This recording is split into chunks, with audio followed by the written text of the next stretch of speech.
Hey, so I'm going to talk a little bit about selling an investment property, right? A 1031 exchange concept. So a 1031 exchange is a like-kind exchange, and it allows you to sell an investment property and buy another investment property without having to pay capital gains on the sale of your first property.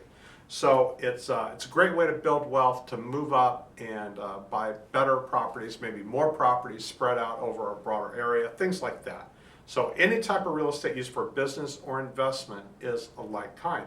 Your personal residence or your second home, if you live in it and don't rent it out, those are not going to work for 1031 exchange. And then a lot of this, it's coming to fruition now because values have gone up so much so quickly that people actually are looking at this going, wow, I've got a lot of value in here. I can use that to buy something else. There are strict time limits though. You have 45 days to identify the property once you've sold yours, and you have 180 days to close on a property. And if you don't, you're going to lose the ability to qualify for the 1031 exchange.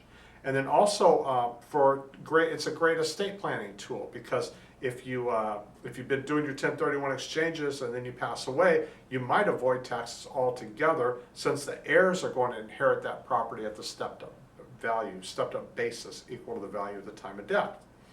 The other thing to remember is that you can go into you have to use a qualified intermediary, which is a third party, basically escrow account to hold the money. You don't get to touch the money.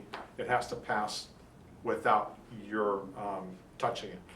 And then you have to have a separate legal entity So there's something called a Delaware Statutory Trust. It's a separate entity where if you aren't able to identify a property within 45 days or close on a property within 180 days, you want to be sure and identify a Delaware Statutory Trust as one of your properties, so that you can at least throw the money in there if you aren't able to find a property, and then you don't lose the benefits of the 1031 tax deference.